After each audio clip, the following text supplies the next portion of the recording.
넓고 드넓은 바다. 이곳 어딘가에 엄청난 비밀이 담긴 보물이 잠들어 있다. 일종의 그 바닷속의 타임캡슐이라고 표현을 하거든요. 그 철제솥도 나왔고 밥을 먹기 위한 숟가락들도 나왔고 청자 다발이나 접시들이 저희 겹겹이 포개져 있고 그 닷돌이라든지 배의 일부 부품인 뭐 노라든지 이런 것들이 확인돼서 과거 이곳을 항해했던 고선박이다. 선체가 침몰됐을 가능성이 또 굉장히 높다. 수백 년 전 그날 바다에선 무슨 일이 있었을까? 그리고 사라진 배는 어디에 있는 걸까?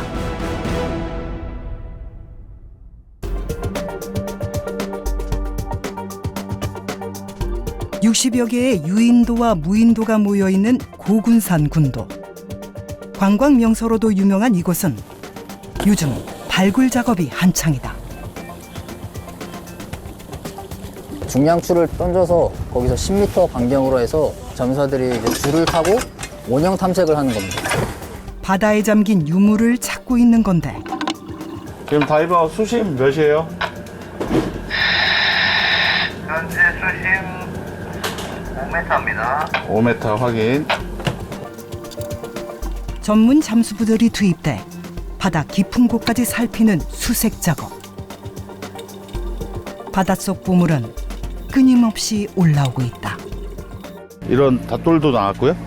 옛날에는 이렇게 돌로 만들어가지고 여기 보시면 중간에 이렇게 파져 있잖아요. 배를 정박할 때 필요한 닷돌부터 배 안에 실렸던 것으로 추정되는 도자기들까지 모두 항해하던 배에서 나온 것으로 추정된다.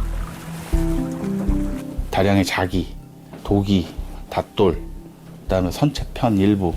저희는 노라고 추정하고 있는데 그 노 같은 것도 있고요. 철제솥, 청동 숟가락 나왔어요. 배는 어떤 목적으로 바다를 건너고 있었을까? 그 힌트는 바다에서 나온 유물에 있다. 서민들이 사용했던 소박한 그릇들을 비롯해 왕실에 납품했을 법한 고급 도자기들. 배는 바로 이 물건들을 실어 나르던 무역선이었을 거라는 게 유력한 가설이다. 보시다시피 이렇게 암초들을 나타내는 그 등부표들이 있거든요. 그 주변에 암초들이 되게 많아요. 왕래하다가 또는 피항하다가 이런 암초에 걸려서 이쪽 고군산군도 해역에 좌초되지 않았을까. 그래서 침몰되어서 이 해저변에 있지 않을까 그렇게 생각하고 있습니다. 항해 중이던 배가 암초에 부딪혀 난파됐을 거라고 보고 배를 수색 중인 조사단. 이번 조사는 고군산군도 해역에서 작업을 하던 한 어민의 제보로 시작됐다. 그 해산물을 채취하는 과정에서 목재로 이루어진 선박들이 침몰이 되어 있었고 그 위에 도자기들이 다량 적재되어 있는 모습을 보았다. 일단 이렇게 저희들이 신고를 접수를 했었습니다. 그런데 이제 저희들이 실상 직접 가서 조사를 했는데 아직까지 그러한 상황은 확인하지 못한 상태입니다. 2년 가까이 조사를 이어오고 있지만 모두가 기다리는 배의 행방은 여전히 묘연한데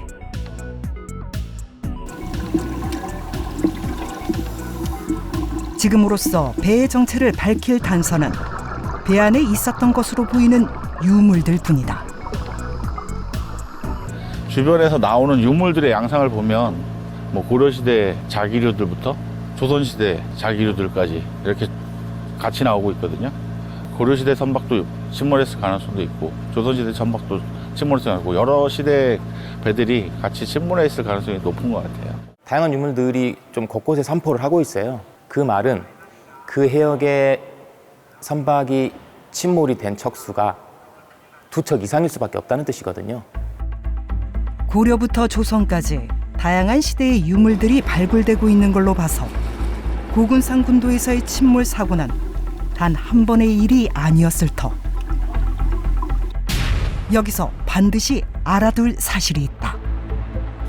서해안 라인에서 육상에서 그렇게 멀지 않은 곳에 다 발견됐고요.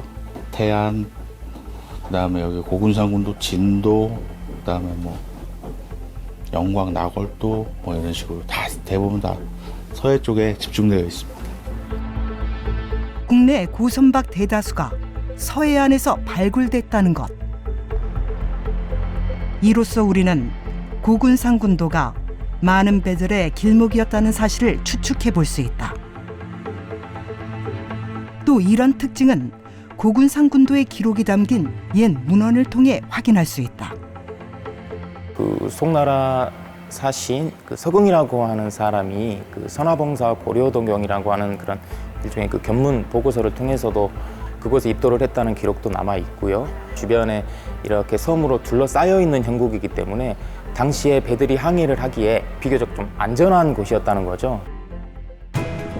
어쩌면 우리의 생각보다 더 많은 보물이 묻혀 있을지 모를 고군산군도. 수백 년간 잠들었던 유물들은 보존 작업을 거쳐 새롭게 태어난다. 도자기 유물 같은 경우에는 오랫동안 바닷속에 들어가 있었기 때문에 외부에 나오게 되면 급격하게 건조가 일어나게 됩니다. 바로 탄염 처리라는 과정을 들어가게 됩니다. 수백 년의 묵은 때를 벗기는 작업. 표면에 붙어있던 부산물과 염분을 완전히 제거하기까지 약 3개월이 지나면 유물은 그 온전한 자태를 드러낸다. 군산, 고군산도에서도 앞으로 그에 버금할 만한 유물들이 많이 쏟아질 것이라고 생각하고 또 학술 연구적으로도 아주 귀중한 자료들이 많이 나와서 연구 성과가 이루어지기를 바랍니다. 당시의 모든 생활상, 그다음에 선원들이 그 선상에서는 어떻게 생활하고 무엇을 먹고 살았는지, 그리고 당시에 무엇을 운송을 했는지, 그리고 당시에 선박을 만드는 제작 기술은 어땠는지 이루 헤아릴 수 없을 정도의 많은 정보들을 알 수가 있거든요. 그렇기 때문에 저희들이 그러한 고선박을 찾기 위해서 계속 노력하고 있는 겁니다.